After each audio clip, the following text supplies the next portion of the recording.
नमस्कार दोस्तों, आपके अपने YouTube channel all in one state 2020 में आप सभी लोगों का स्वागत है। मैं आज आपके सामने हिंदी का एक मॉडल पेपर लेकर आया हूं, जो कि MP board Madhya Pradesh MP board के द्वारा जारी किया गया है। ये पेपर आपके सामने है। माध्यमिक शिक्षा मंडल मध्य प्रदेश भोपाल हाई स्कूल परीक्षा 2021-22 आदर्श प्रश्न पत्र, यानी बोर्ड में जो पेपर छपते हैं वो 3 सेट में तैयार होते हैं, जिसका एक सेट यहाँ पर बिल्कुल उन्होंने ओपन किया हुआ है, यानी एक सेट यहाँ पर पूर्ण रूप से सभी स्टूडेंट के लिए दे दिया गया है। और इस पेपर में 100% यही क्वेश्चन आएंगे, क्योंकि कोरोना की वजह से जो सभी स्कूलों में पूर्ण रूप से पढ़ाई नहीं हुई है, उस कारण बोर्ड वालों ने पहले से ही कुछ पेपर मॉडल के तौर पर निकाल दिए हैं और उन्हीं में से 99% उन्हीं में से पूरे क्वेश्चंस फंस जाएंगे। तो आप इस वीडियो को पूरा अंत तक देखिएगा। इस वीडियो के माध्यम से मैं इस पेपर का पूरा सॉल्यूशन आपको बता दूंगा और इसमें और सबसे इम्पोर्टेंट क्वेश्चन क्या क्या रहेंगे वो भी मैं आपको बता दूंगा। तो अगर आप चैनल पे नए हो तो चैनल को सब्सक्राइब कीजिए और साथ में बेल आइकन जरूर दबाएं।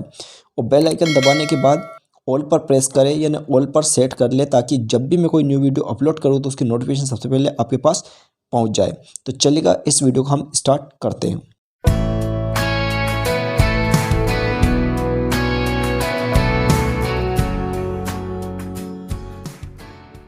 देखिएगा, जिस प्रकार ये पेपर है उसी प्रकार आपको परीक्षा में बिल्कुल इंस्ट्रक्शन पढ़ लेना है, यानी जो भी आपके पास पेपर आता है पहले उसको पढ़ें, उसके बाद में हल करें। जैसे यहाँ लिखा है समय 3 घंटे का पेपर होगा और टोटल अपने कितने 80 मार्क्स, यानी 80 नंबर का पेपर होगा। पहला इसमें इंस्ट्रक्शन दिया है आपका कि सभी प्रश्न हल करना अनिवार्य है। दूसरा दिया है प्रश्न क्रमांक 1 से 5 तक के वस्तुनिष्ठ प्रश्न, जिसके लिए 1 × 32, इसका मतलब एक नंबर के टोटल 32 विकल्प आपके यहाँ पर पूछे गए हैं। 32 नंबर के जो विकल्प है इसी साल से लागू हुए हैं, उसके पहले इतने नंबर के विकल्प नहीं आते थे। तो ये भी आपको विषय ध्यान रख लेना है। इसी के बाद में तीसरे नंबर पर लिखा है प्रश्न क्रमांक 6 से लेकर 15 तक प्रत्येक प्रश्न के लिए 2 अंक निर्धारित किए गए।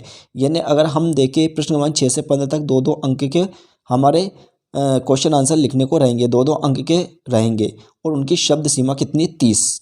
ठीक है। इसके बाद में चौथा अगर हम देखें प्रश्न क्रमांक 16 से 19 तक प्रत्येक प्रश्न के 3 अंक अर्जित किए गए। कितने कितने अंक के रहेंगे? 3 अंक के रहेंगे। और उसके बाद में यदि देखें हम 5वें नंबर का प्रश्न क्रमांक 20 से 23 तक के प्रत्येक प्रश्न के लिए 4 अंक निर्धारित किए गए।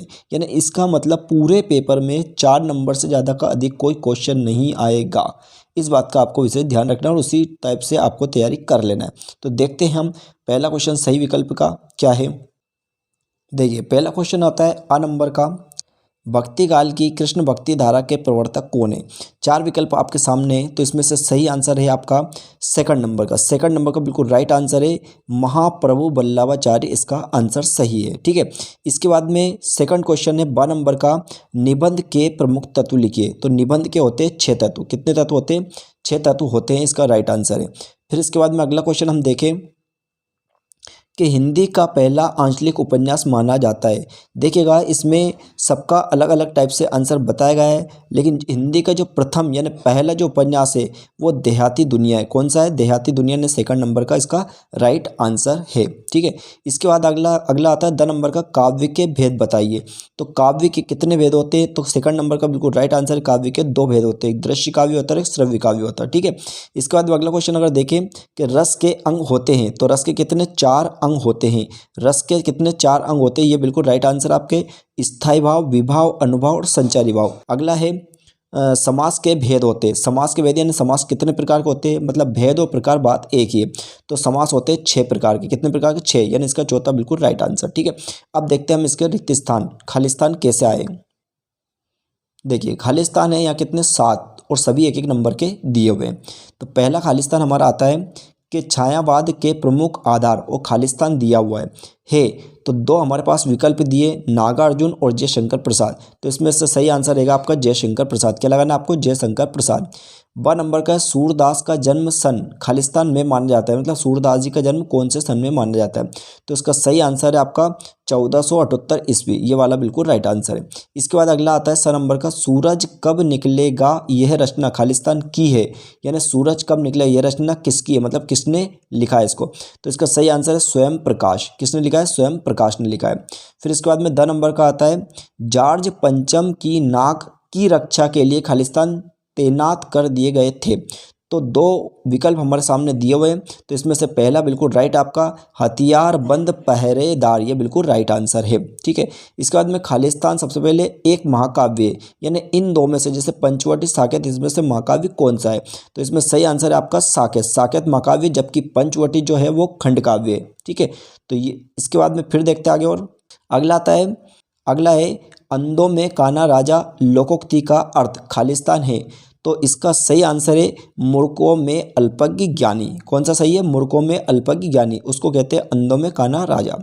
ठीक है, इसके बाद में अगला है हड्डी पसली एक करना मुहावरे का अर्थ है। तो इसमें दो विकल्प हमारे सामने दिए हुए हैं, इसमें से सही आंसर है अधिक मारना। अधिक मारने का मतलब हड्डी पसली एक करना। ठीक है, चलेगा। अब बढ़ते अगला क्वेश्चन है हमारा सही जोड़ी लिखिए या सही जोड़ी मिलान कीजिए। ये है आपका 6 नंबर की, यानी एक ही नंबर की है, 6 दी हुई है, तो ये जोड़ी हमें मिलान करना है। और इधर आपको यहाँ पर ये एक्स्ट्रा में दिया हुआ है, एक दो कन्फ्यूज़ करने के लिए एक्स्ट्रा में देते हैं, तो कोई प्रॉब्लम नहीं। लेकिन मैंने आप पहले भी बहुत सारे तरीके बताए कि जोड़ी को हम कैसे मिलान करें। तो सबसे बेस्ट तरीका ये होता है जोड़ी को मिलान करने का, जो आपको पक्का याद है पहले उस पर ध्यान दे, उस पर निशान लगाए, उसके आधार पर आप लिख सकते हैं। ठीक है, तो देखिएगा सबसे नीचे की मैं बात करता हूँ, क्रिया की विशेषता बताने वाले शब्द, यानी क्रिया की विशेषता जो बताते हैं उन शब्द को हम क्रिया विशेषण कहते हैं, यानी इससे हम इसको मिला देंगे। मतलब मैं आपको मिला के बता रहा हूँ, लेकिन परीक्षा में आप क्या करें, जो है उसके सामने जो आंसर रहेगा वो लिखना है। ठीक है, ऐसे मिलाना नहीं, लेकिन मैं आपको मिला के बता रहा हूँ। तो इसको मैंने देखा है। फिर इसके बाद मतलब कोटि कुलिस सम वचनु तुम्हारा पंक्ति में, तो अब यहाँ पर हमारा ये अलंकार है, और अलंकार कौन सा है? ये अनुप्रास व उपमा अलंकार है, मतलब हम इसको इससे मिला देंगे। कौन सा अलंकार है? अनुप्रास व उपमा। अब अनुप्रास अलंकार कैसे? अनुप्रास अलंकार में क्या होता है कि जो वर्ण है वर्ण की आवृत्ति होती है। तो वर्ण की आवृत्ति देखिएगा, अब कोटि मतलब का वर्ण है, और कुलिस यानी का वर्ण है, ये मतलब का वर्ण की आवृत्ति बार बार हो रही है, इसलिए अनुप्रास अलंकार है। व उपमा मतलब इसमें उपमान में उपमेय की तुलना भी की गई है, इसलिए ये अनुप्रास व उपमा दोनों अलंकार है। ठीक है, इसके बाद में अगर हम चले पाठ के आधार पर अगर देखा जाए, तो देखिएगा जैसे लिखा है जॉर्ज पंचम की नाक, मतलब थोड़ा सा हमें याद होना चाहिए और पता भी है कि हमने, क्योंकि जब हिंदी पढ़ी है, इन पाठ को पढ़ा है, तो कहीं ना कहीं हमें पता है। तो जॉर्ज पंचम की नाक है, इसको लिखने वाले कौन है? तो इसको लिखा है कमलेश जी ने, तो हम इसको इससे मिला देंगे। किसने मिला है? कमलेश्वर ने, है ना। हम लिखेंगे जॉर्ज पंचम की नाक को किसने लिखा है? कमलेश्वर ने। ठीक है, फिर इसके बाद में हम देखते हैं बाल गोविंद भगत रेखा चित्र। अब जो बाल गोविंद जो रेखा चित्र है वो मतलब किससे संबंधित है? तो यह है ग्रामीण जीवन की सजीव झांकी। मतलब ये जो रेखा चित्र है वो किससे संबंधित है? तो हमारा ये आखिरी का मिलेगा, इसको मिलाएंगे ग्रामीण जीवन की सजीव झांकी। ठीक है, अब इसके बाद दो और बचे हुए हैं, तो इसमें से पहले देखते हैं मैं क्यों लिखता हूँ। अब ये जो मैं क्यों लिखता हूँ ये किसने लिखा? मतलब जो मैं क्यों लिखता हूँ ये निबंध है, तो ये किसने लिखा है? तो ये लिखा है अज्ञेय जी ने। किसने लिखा है? ये अज्ञेय जी ने, तो हम इसको इससे मिला देंगे। ठीक, अब इसके बाद हमारा बचा लास्ट। तो हमने इस जोड़ी को कैसे मिलाया कि जैसे जो पहले आपको पता है वो ही मिलान करें, तो वो धीरे धीरे आपको जो नहीं पता है वो भी आपके दिमाग में ऑटोमेटिक आ जाएगा। तो पहला जो लिखा रहा आकाश दीप आंधी और इंद्रजाल, तो इसको मिलाएंगे हम कहानी संग्रह। आकाश दीप आंधी और इंद्रजाल, ये है हमारा कहानी संग्रह, तो हम इससे मिला देंगे कहानी संग्रह से। तो इस प्रकार ये जोड़ी आपकी कंप्लीट हो चुकी है। चलिएगा बढ़ते नेक्स्ट क्वेश्चन की ओर। अगला क्वेश्चन है आपका निम्नलिखित प्रश्नों के उत्तर एक वाक्य में लिखिए। तो ये भी आपके कितने दिए? 7 दिए हैं, यानी एक ही नंबर के 7 क्वेश्चंस हैं। तो एक शब्द में हमें उत्तर देना है। तो देखिएगा पहला हम पढ़ते अ नंबर का, क्या लिखा है? नई कविता का प्रारंभ किस सन में माना जाता है? तो नई कविता का जो प्रारंभ है वो कौन सन में माना जाता है? तो इसका आंसर है एक शब्द में दिया हो, तो एक शब्द में आपको लिखना है 1954। कितने सन में माना गया है? 1954, ऐसे आप लिख सकते हैं 1954 में माना गया है। ठीक है, इसके बाद में दूसरा देखते हैं, हिंदी का प्रथम उपन्यास किसे माना गया है। तो हिंदी का जो प्रथम उपन्यास है वो परीक्षा गुरु को माना गया है। किसको माना गया है? परीक्षा गुरु को, ये आपको लिख लेना है। फिर इसके बाद में अगर देखा जाए स नंबर का, पाठ छाया मत छूना के कवि का नाम लिखिए। तो इसका सही आंसर है, यानी इसको पाठ को लिखने वाले कौन है? गिरजा कुमार माथुर। कौन है? गिरजा कुमार माथुर। इसके बाद फिर अगला अगर देखें हम द नंबर का, बाल गोविंद भगत की पुत्रवधु उन्हें अकेले क्यों नहीं छोड़ना चाहती थी। तो इसका आंसर है, वह उसकी बुढ़ापे की एकमात्र सहारा थी, इसलिए वो उसको छोड़ना नहीं चाहती। तो हमें तो सिर्फ इतना सा लिखना है कि वह उसकी, या हम यूँ भी लिखते हैं वह भगत की बुढ़ापे की एकमात्र, मतलब वह भगत की बुढ़ापे की एकमात्र सहारा थी। इस टाइप से आपको लिख देना है। इसके बाद में आता है ई नंबर का, मातृक छंद की परिभाषा लिखिए। तो मातृक छंद की परिभाषा मतलब मातृक छंद किसे कहते हैं, बात एक ही है। तो वे मातृक छंद हम किसको कहते हैं कि जिन छंदों की रचना मात्राओं की गणना के आधार पर की जाती है उन्हें मातृक छंद कहते हैं। ये आपको परिभाषा लिख देना है। क्या लिखोगे आप कि जिन छंदों की रचना मात्राओं की गणना के आधार पर की जाती है उन्हें मातृक छंद कहते हैं। फिर इसके बाद में अगला आता है, तुम तो काहू हाँक जनू लावा, इस पंक्ति में निहित अलंकार का नाम लिखिए। तो इसमें है उत्प्रेक्षा अलंकार। कौन सा? इसमें उत्प्रेक्षा अलंकार, ये आपको लिख लेना है। फिर इसके बाद में आता है लास्ट में, अनेकार्थी शब्द की परिभाषा। अनेकार्थी शब्द की परिभाषा में लिखना है। तो इसकी परिभाषा है कि जिन शब्दों के दो या दो से अधिक अर्थ होते हैं उन्हें अनेकार्थी शब्द कहते हैं। इस टाइप से हम कोई सी परिभाषा लिख सकते हैं। ठीक है, इसके बाद में चलते हैं नेक्स्ट क्वेश्चन की ओर। अगला क्वेश्चन आता है 6 नंबर का, सत्य असत्य लिखिए। तो ये क्वेश्चन भी हमारे कितने 6 दिए हुए, एक ही नंबर के हैं। इसमें से हम पहला देखते हैं। पहला क्या है, प्रयोगवाद के जनक सच्चिदानंद हीरानंद वत्सायन अज्ञेय माने जाते हैं। तो ये सत्य है या असत्य? तो ये आपका सत्य क्या है, आपका ये सत्य, सत्य लगा लेना है।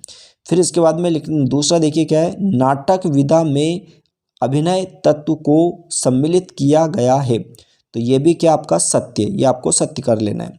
इसके बाद में आता है, हिरोशिमा की घटना विज्ञान का भयानकतम दुरुपयोग नहीं है। तो ये आपका सत्य, ये हिरोशिमा वाला है, हिरोशिमा की घटना विज्ञान का भयानक दुरुपयोग है। तो ये आपका सत्य है। इसके बाद में अगला आता है, भोलानाथ का असली नाम तारानाथ था। ये आपका असत्य, ये चौथे नंबर का जो क्या है वो असत्य है। इसके बाद में देखते हैं अगला, चौपाई छंद में 4 चरण व प्रत्येक चरण में 16-16 मात्राएं होती है। तो ये बिल्कुल सही है, ये सत्य, आपको सत्य करना है। अगला आता है, निपात शब्दों का प्रयोग वाक्यों को अलग करने के लिए किया जाता है। तो ये आपका असत्य है। निपात शब्द का प्रयोग वाक्यों को अलग करने में नहीं किया जाता है, जबकि वाक्य में जोर डालने के लिए निपात शब्दों का प्रयोग किया जाता है। तो इसलिए असत्य है। ठीक है, फिर देखते हैं आगे हम। अगला क्वेश्चन है, भक्ति काल की कोई 2 विशेषता लिखी है। 2 नंबर क्वेश्चन है, आपको 2 नंबर के हिसाब से लिखना है। फिर नीचे लिखा है प्रयोगवाद की कोई 2 विशेषता। अथवा लिखा, अथवा का मतलब इन 2 में से एक करना है। तो मेरे अनुसार ये भक्ति काल वाला ये सबसे ज़्यादा इंपॉर्टेंट है, ये क्वेश्चन आपको कर लेना है, ये देख लेना है, ये पढ़ लेना है। इसके बाद में अगर 7वां क्वेश्चन देखें, कवि सूर्यकांत त्रिपाठी निराला अथवा कवि ऋतुराज का शिल्प सौंदर्य लिखिए। तो इनमें से आप कवि सूर्यकांत त्रिपाठी निराला, ये थोड़ा सरल भी रहेगा और अच्छा भी रहेगा, तो ये इंपॉर्टेंट है, इसको आप कर लें।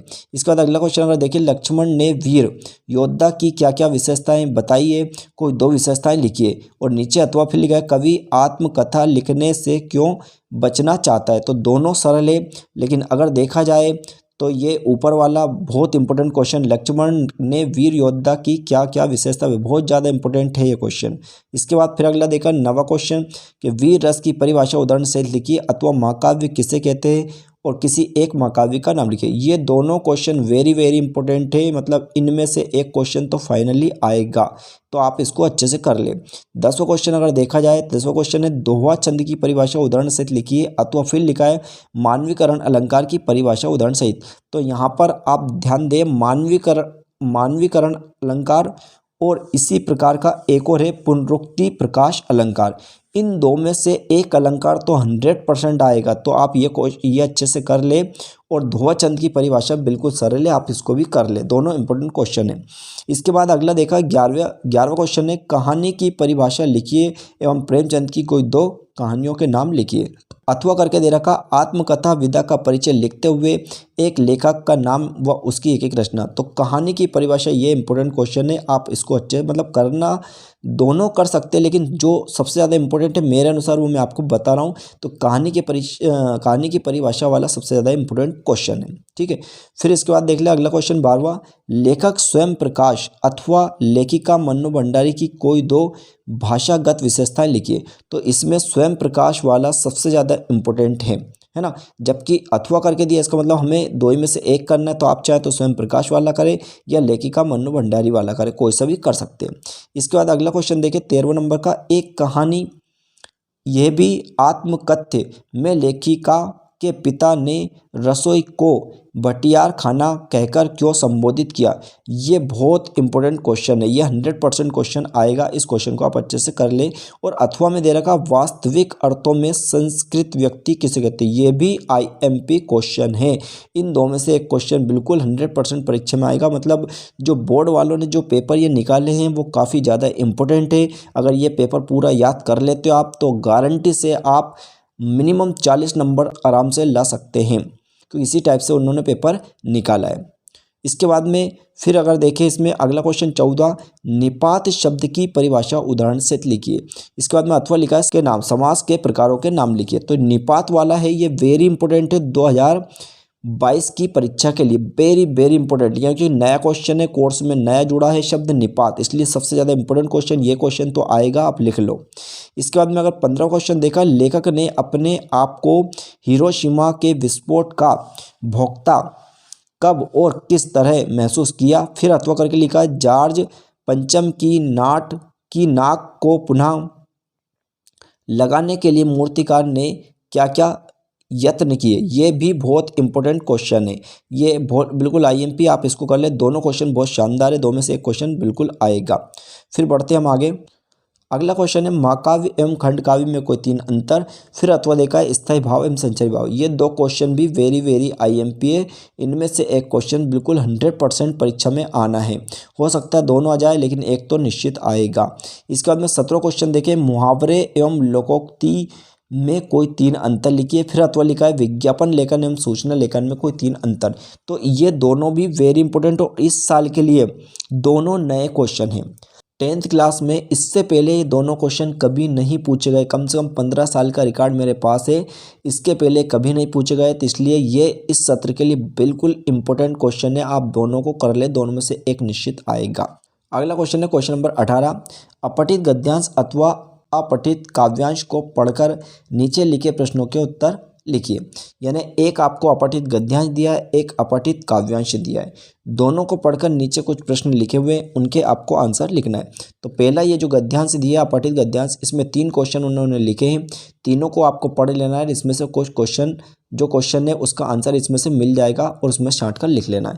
और इसी में यहाँ पर अथवा करके भी दिया है, अथवा नीचे दिया है, जैसे दिया है, जननी तेरे सभी जात हम जननी तेरे जय हो। तो इसके बाद में फिर ये 3 क्वेश्चन यहाँ पर इसके दे दिए, तो तीनों में से मतलब तीनों क्वेश्चनों के आंसर यहाँ पर आपको मिल जाएंगे, छांट कर लिख लेना, यदि नहीं मिलते तो मुझे कमेंट के थ्रू बताना, ठीक है। फिर इसके बाद में बढ़ते हैं अगले क्वेश्चन की ओर। अगला क्वेश्चन है क्वेश्चन नंबर 19, लेखिका मन्नू भंडारी के साहसिक व्यक्तित्व पर एक अनुच्छेद लिखिए। और अथवा करके लिखा, 2 मित्रों के बीच मेरी प्रिय कहानी विषय पर संवाद लिखिए।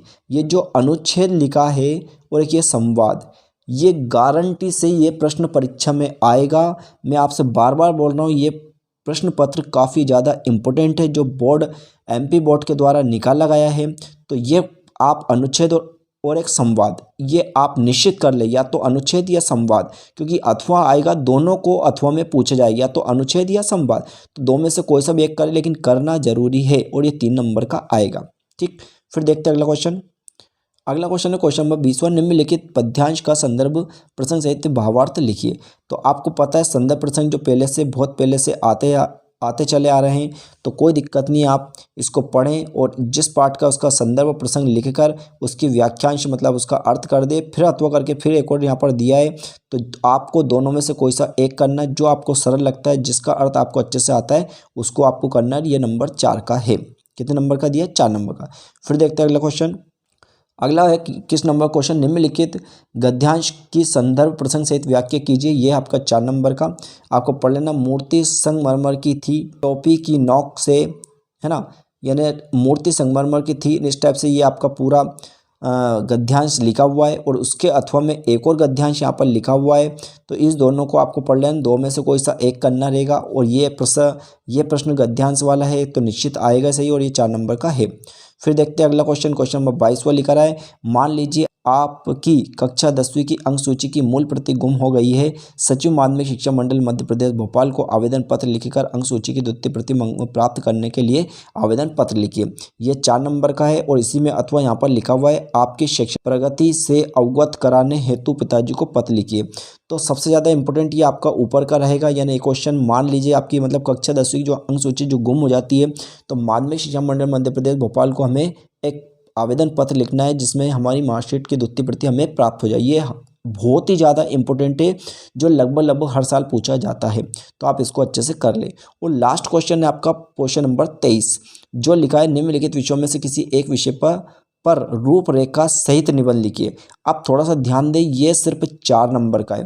पहले निबंध 8 या 10 नंबर में आता था तो हमें बहुत कुछ लिखना पड़ता था। अब आपको सिर्फ 4 नंबर के हिसाब से लिखना है। तो सबसे पहले आप क्या करें, कोई सा इनमें से जो भी आपको सरल लगे, जो भी अच्छा लगे वो निबंध लिखें। तो उसकी रूपरेखा लिखें। रूपरेखा का मतलब ये हो जाता है, रूपरेखा का मतलब ये होता है, सबसे पहले हम हेडिंग बनाएंगे और 4 या 5 पॉइंट हम लिखेंगे। जो भी निबंध रहेगा उसका पॉइंट लिखेंगे और उस निबंध के अंतर्गत 2-2 या 3-3 लाइन से हमें ज़्यादा नहीं लिखना है। कहने का मतलब ज़्यादा से ज़्यादा आप एक पेज से ज़्यादा निबंध नहीं लिखना है। मैं आपसे बोल रहा हूँ क्योंकि ओनली 4 नंबर का है। आप ऐसा नहीं कि 2 पन्ने 2.5 पन्ने भर के आ रहे हैं और आपको नंबर कोई मतलब नहीं, नंबर 4 ही मिलना है, चाहे आप 4 पेज भरे, 2 पेज भरे या 1 पेज। तो ज़्यादा से ज़्यादा आपसे बोल रहा हूँ मैं, 1 पेज से ज़्यादा नहीं लिखना है, क्योंकि 4 नंबर का क्वेश्चन आप खुद जानते हैं 4 नंबर क्वेश्चन हम कितने शब्दों में लिख सकते हैं, तो उसके अनुसार आपको निबंध लिख कर आना है।